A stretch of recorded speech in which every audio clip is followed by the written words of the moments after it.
Mi tema a tratar hace referencia a la teoría de Ramón Cattell. La meta que perseguía Cattell con su estudio de la personalidad era predecir cómo se comportará un individuo frente a una situación de estímulo dada. A diferencia del enfoque que habían adoptado otros teóricos, él no hizo referencia alguna a modificar la conducta de negativa a positiva o de anormal a normal. Los sujetos que Cattell estudió eran individuos normales y él se propuso a estudiar su personalidad, no modificarla.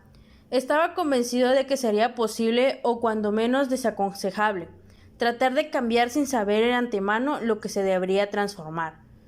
Su teoría de la personalidad no se originó en un entorno clínico. Cattell se distingue por su manera de procesar los datos. Lo sometía al procedimiento estadístico de análisis factorial, el cual consiste en evaluar la relación entre los pares posibles de medidas tomadas a un grupo de sujetos con el propósito de detectar factores comunes. Cattell se refería a estos factores llamándolos rasgos y los definía como elementos mentales de la personalidad. Mientras no conozcamos los rasgos de alguien, no podremos predecir cómo se comportará en una situación dada. Es decir, si queremos entender plenamente a alguien, primero tendríamos que describir con precisión el patrón global de rasgos que los definen como individuo. Los rasgos de la personalidad según Cattell.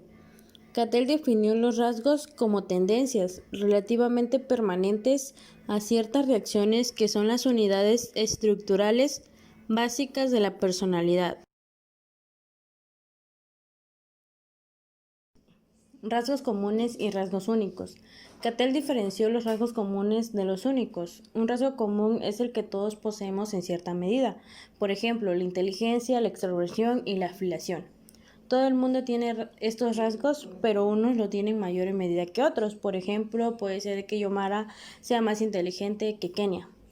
La razón que explica por qué Cattell sugirió que estos rasgos son universales es que todos tenemos un potencial similar para heredarlos y también estamos sujetos a presiones sociales similares, por lo menos dentro de una misma cultura.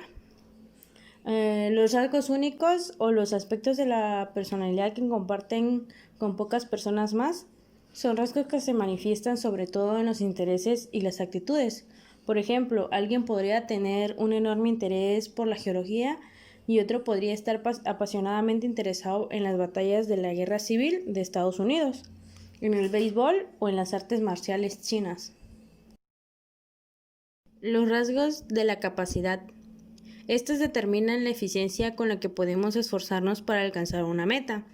La inteligencia es un rasgo de capacidad. El grado de inteligencia afectará el cómo nos esforcemos para alcanzar nuestras metas. Los rasgos del temperamento. Estos describen el estilo general y el tono emocional de la conducta, como nuestra medida de asertividad, afabilidad o irritabilidad. Estos rasgos afectan nuestra forma de actuar y de reaccionar ante las situaciones. Un ejemplo de rasgo de temperamento es: Ricardo tiene un temperamento violento, lo que hace que las personas se alejen de él. Los rasgos dinámicos son la fuerza motora del comportamiento. Definen nuestras motivaciones, intereses y ambiciones. Un ejemplo de este es: el gerente de su trabajo de Vanessa le dijo que si estudiaba su maestría podría ascender a un puesto más alto. Rasgos superficiales y rasgos fuentes. En razón de su estabilidad o permanencia. Los rasgos superficiales son características de la personalidad que se correlacionan, pero no constituyen un factor porque no son determinados por una sola fuente. Por ejemplo, varios elementos de la conducta como la ansiedad, la indecisión y el miedo irracional se combinan para formar el rasgo superficial llamado neuroticismo, el cual no se deriva de una sola fuente. Como los rasgos superficiales están compuestos por varios elementos, son menos estables y permanentes, y por lo tanto son menos importantes para describir la personalidad. Los rasgos fuentes o factores unitarios de la personalidad, que son mucho más estables y permanentes, son los más importantes. Cada uno de estos rasgos da origen a algún aspecto de la conducta. Son factores individuales que se obtienen con el análisis factorial y que combinados explican los rasgos superficiales. Los rasgos fuente, en razón de su origen, se clasifican en rasgos de constitución o moldeados por el entorno. Los rasgos de constitución se originan en condiciones biológicas, pero no siempre son innatos.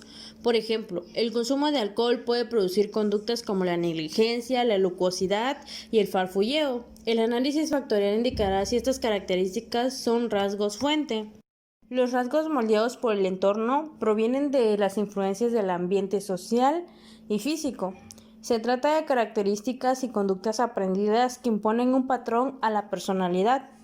El comportamiento de un individuo creado en un vecindario pobre no tendrá el mismo molde que el del otro creado en el lujo de clase alta.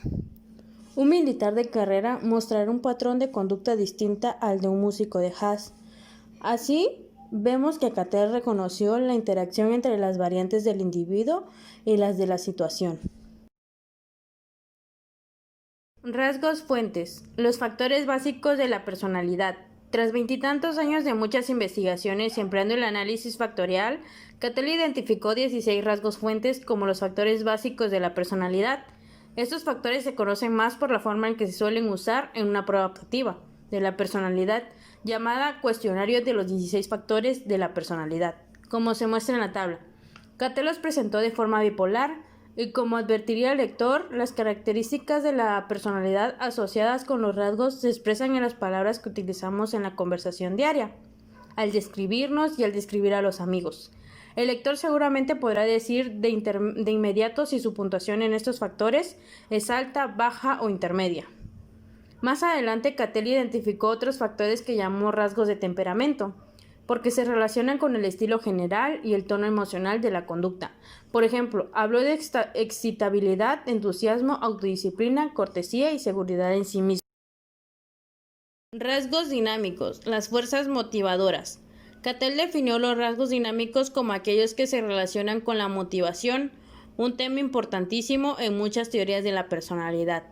Pensaba que una teoría de la personalidad no estaría completa si no tomaba en cuenta el efecto de las fuerzas dinámicas o motivacionales. Sería como tratar de describir un motor sin mencionar el tipo de combustible que utiliza. Cattell propuso dos clases de rasgos dinámicos motivadores, los ergios y los sentimientos. El término ergio proviene del griego ergon, que significa trabajo o energía. Cattell utilizó para designar el concepto de instinto o impulso. Los ergios son la fuente innata de energía o de fuerza motora de todas las conductas, unidades básicas que nos dirigen hacia metas específicas. Durante las investigaciones de Cattell, con el análisis factorial, identificaron 11 ergios, los cuales son ira, atractivo, curiosidad, repugnancia, sociabilidad, hambre, protección, seguridad, autoafirmación, sumisión y sexo.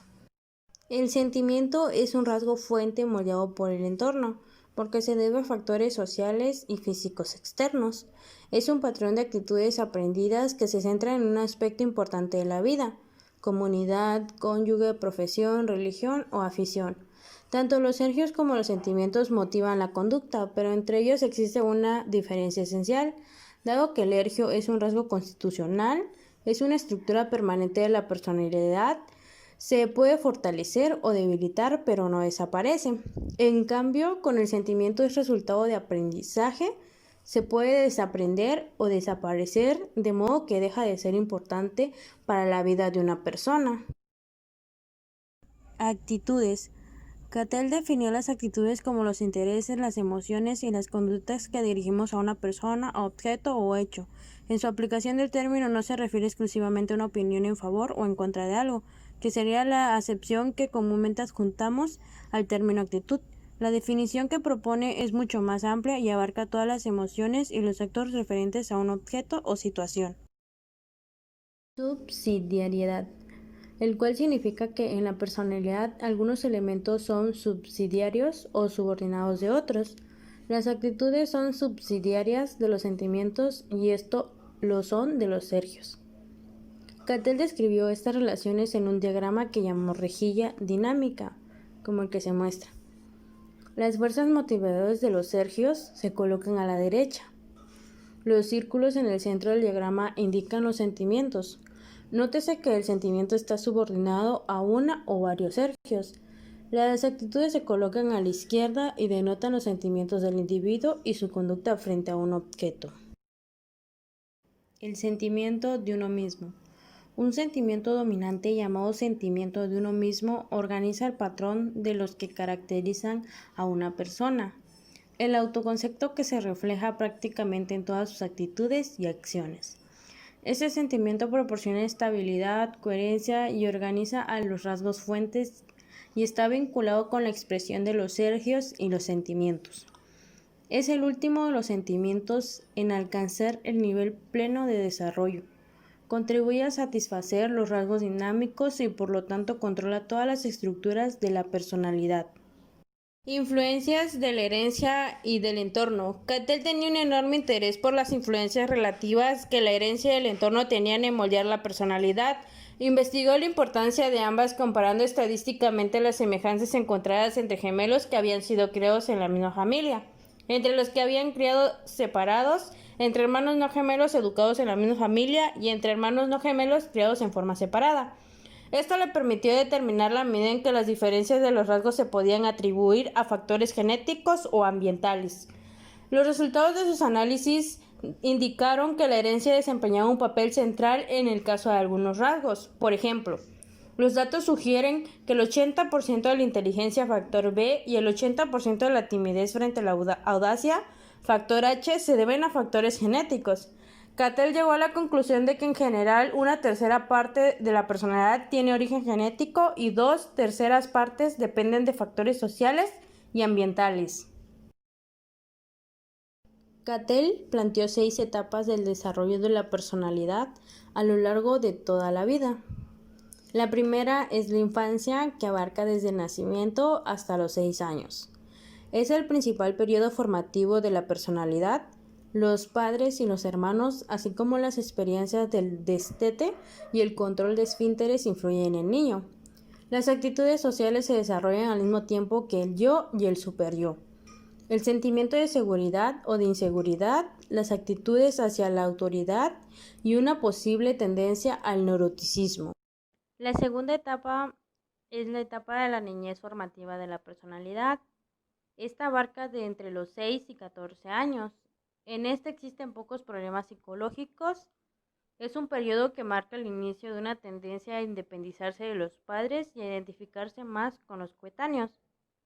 La tercera etapa es la adolescencia. Esta abarca desde los 14 a 23 años, una etapa más difícil y estresante. Los trastornos emocionales y la delincuencia pueden surgir cuando los jóvenes experimentan conflictos que se centran en independencia, la autoafirmación y el sexo. La cuarta etapa es la de madurez.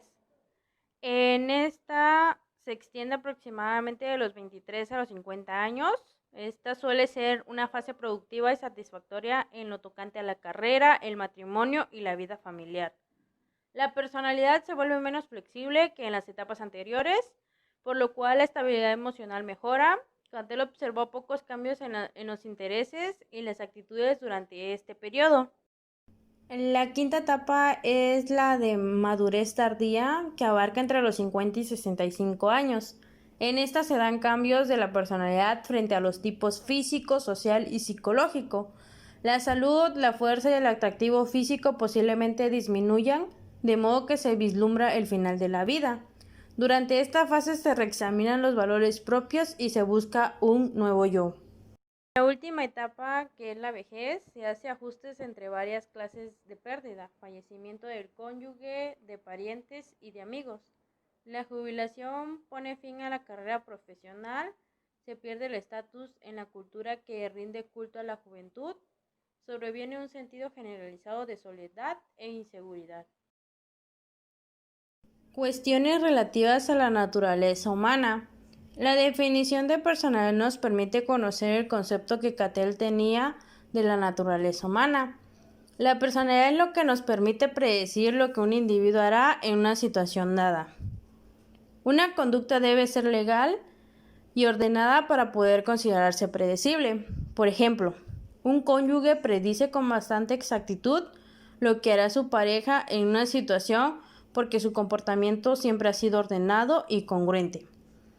La idea de la naturaleza humana de Cattell admite poca espontaneidad porque eso dificultaría la posibilidad de predecirla. Cattell no propuso una meta suprema o necesaria que domine la conducta, tampoco un impulso de autorrealización que nos atraiga ni conflictos psicosexuales que nos impulsen. Aceptó, en cambio, la influencia de la herencia y el entorno. Su concepción de la naturaleza humana es más clara. En su juventud tenía una actitud optimista respecto a la capacidad para resolver problemas sociales. Predijo que tendríamos mayor conciencia y control del entorno. Esperaba que se elevara el nivel de inteligencia y que se desarrollara una vida comunitaria más plena de ciudadanos ocupados en actividades creativas. La realidad no cumplió sus expectativas y con el tiempo se convenció que la naturaleza humana y la sociedad habían retrocedido.